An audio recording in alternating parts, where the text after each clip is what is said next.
bombs everywhere, not killings. Crying out loud. These people, are they ghosts? You see, the government itself is not actually showing commitment. We are a country on the verge of collapse. Politics that will talk about issues, that will talk about value addition, talk about good governance.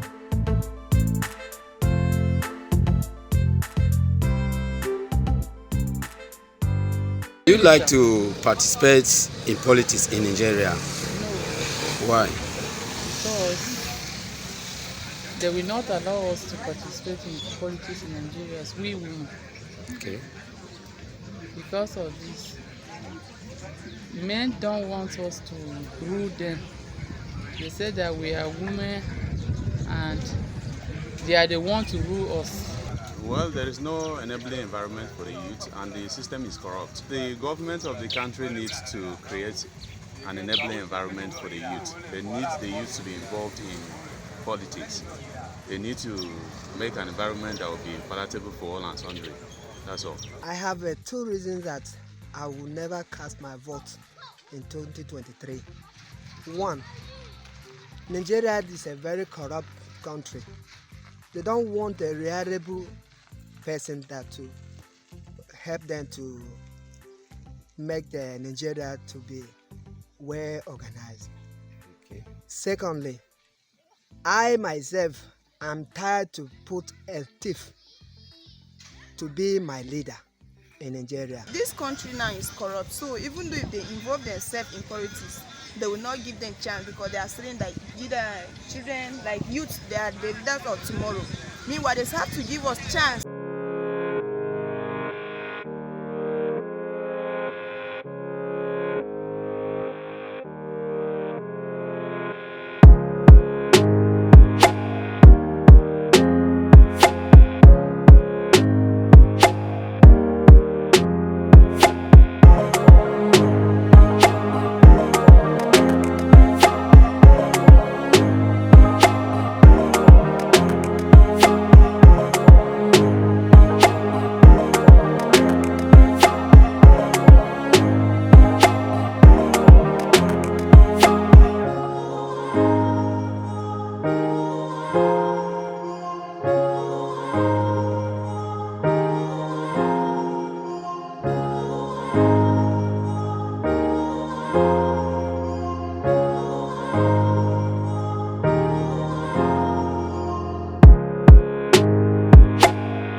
We had a list that was given to us as a list of delegates.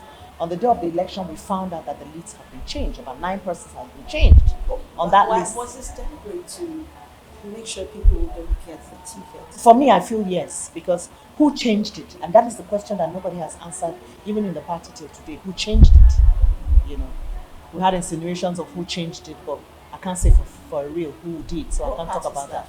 This PDP, the People's Democratic Party, the process wasn't properly done. You had people being threatened that if they didn't vote for a particular candidate, then they will not be made as delegates next time, so their names will be removed, you know. And then you had someone camping all the delegates and saying that they had said a particular person needs all the delegates to be camped in this area, you know, and so some of us couldn't have access to the delegates, you know. So it's the process in which I lost. It is not that I lost. I mean, I'm going into an election. I know there's only going to be one winner, and if it's not me, it's going to be the other person. I don't have a problem with that. I've lost elections before. It's not a big deal.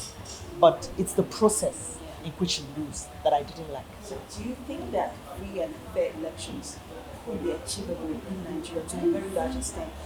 Perhaps not 100%, but is it achievable? Do you think so? That's the dream we want. That's the dream. For me, that's the dream. When I first won my election, it was free and fair. And that time it was direct primaries. The second time when I won my election, it was also free and fair. Why do I say that? Because I was in APC, by the way. I started my career in politics in ACN. And then I was in APC, and I had 4 people step down for me, and then 1 person went into the elections with me. When I contested election with about 5 men. Okay. But at that point in time, it was easier for us to contest because it was with the card reader.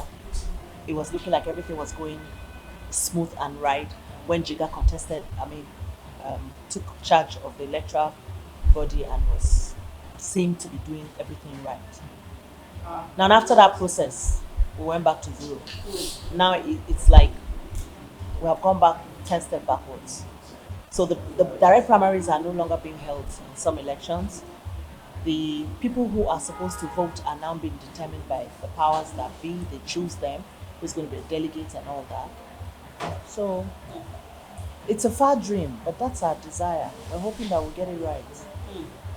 So let's go back. You've been at the State House Assembly barely twice. Yes. And more recently, Commissioner of Information, Culture and Tourism. Yes. So with all that is happening, it's not a walk in the park.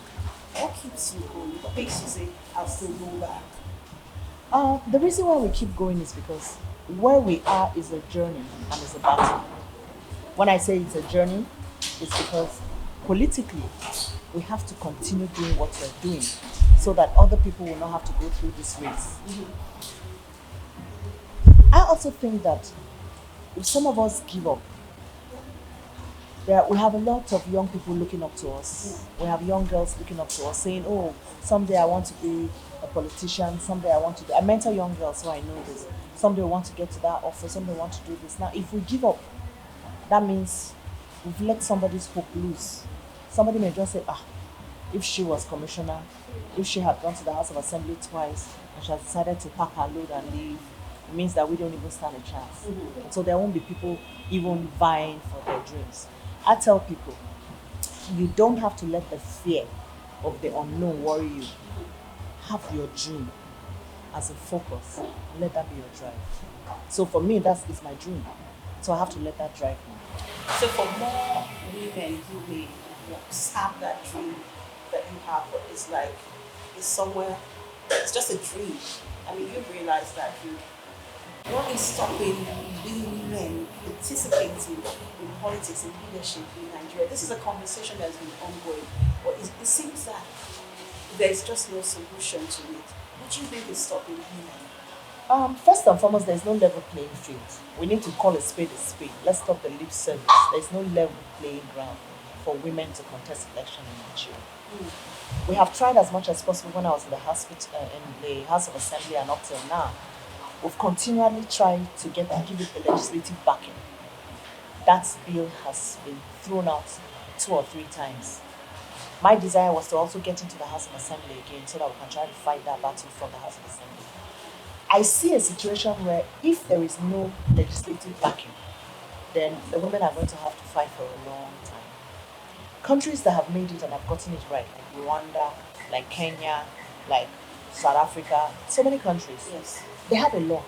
It's a law. In Kenya, if you remember, there was a whole election that was cancelled because there wasn't 50-50 parity for women. Yes. A whole election was cancelled. The government did not think about the cost. They thought about the fact that there is a law in place, and because they didn't give the women their 50 parity they had asked for, they would have to cancel that election. That takes a lot of guts.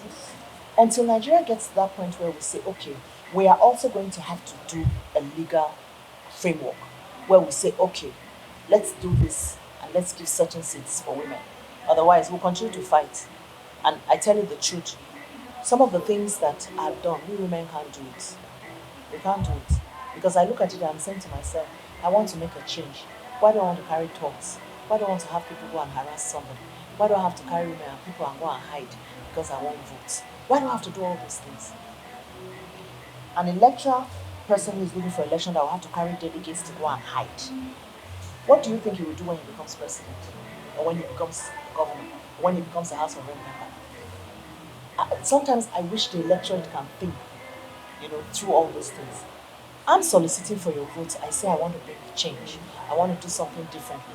I want to ensure that our discrimination for women and the things that are happening for women and girl children are stopped.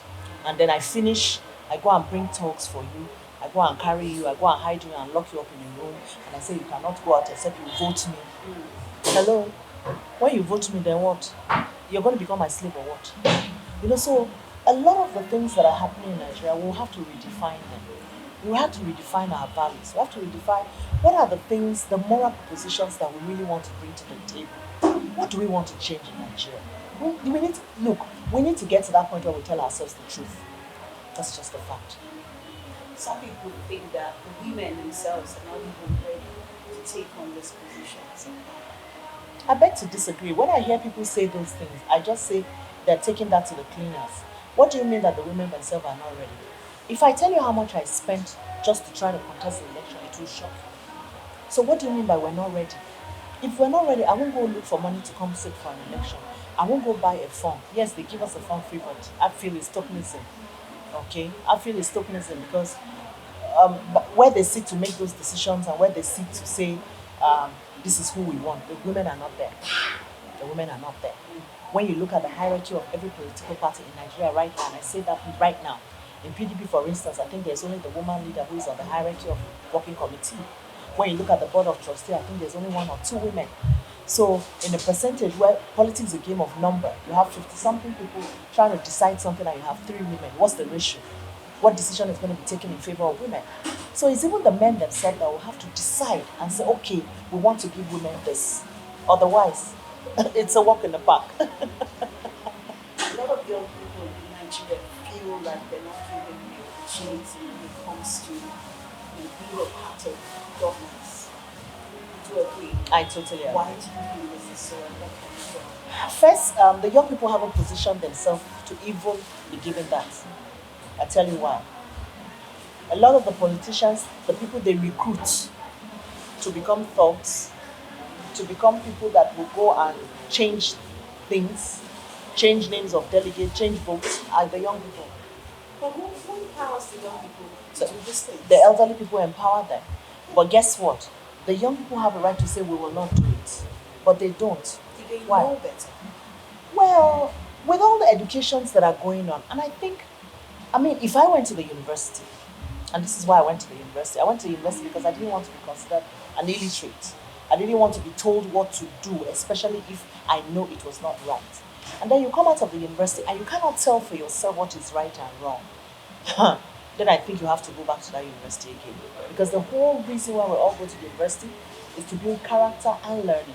And part of that learning process is to understand what you want, to understand what is right and wrong, to understand what should be done. There are lots of electoral campaigns going on. There are lots of things that's been said about the youth. Guess what? The youth are 81% of voters in Nigeria. Why are they not able to vote themselves? Why are they not able to put up a candidate and say, look, all of us youth will follow this young person? Why? Because they've been told a lie. And the mindset is, you can't do this by yourself. That's the point. How do we change that mindset? If I go down the road, then it's easy for me to just be a thug and get money and move on. That's the mindset for such a long time. How can it be changed? It's delayed gratification. That's the problem. Our young people do not want to delay their gratification. So somebody thinks, I make more money being a talk, all right? I make more money being a talk than I make more money being someone who will go through a process. Some people look at it truly, and I say this with all respect and with all sadness to the youth. When they look at other people, the class strata as it is in Nigeria, the people who are considered thieves are the ones who are given chieftaincy title. The ones who are considered rogues are the ones who are celebrated. if somebody goes to town and drives a Jeep and I come in with a car, I'm considered, I'm not supposed to be in this area because I don't have a Jeep. So everybody's looking at that and saying, okay, so if that is the definition of society and rich and class, then I also should be like that. And so the youth are no longer seeing it that it is necessary to go to school. Somebody said a joke the other day that the story going on right now is how to be a delegate. So somebody asked his son, "Oh, what do you want to grow when you grow up?" And he said, "I want to be a delegate." Why? Because they feel that delegates make a lot of money. But as jokingly as it sounds, and as laughable as we laugh about it, we should be sad. We should actually look at Nigeria and be sad for the fiber of this country. Because if this country is going to get any better, and if we're going to get to a place where we want to make Nigeria a better place, we have to put these sentiments aside and call a spade, and tell ourselves, every one of us in the political strata, including me, including the ones that are there already, tell themselves the truth and let's ask ourselves, is this the Nigeria we want? Is this the state we want? Is this the country we want? Let's ask ourselves the country. Look at the other day, you hear bombs everywhere, you hear killings. For crying out loud. These people, are they ghosts? They come from heaven and they just kill and go. Don't they follow a trail? Don't they follow a road? Have there no police on the road? How do these things happen that everybody can sit and say, nobody knows how it happens and nobody gives a damn? We have to wake up to this. See, as comfortable as we're getting and sitting in our house, sooner or later, it's going to come to us. And so we have to wake up to that reality and say, look, this Nigeria has to get better. We have to get to that new Nigeria. If we're talking new Nigeria, we have to get to it.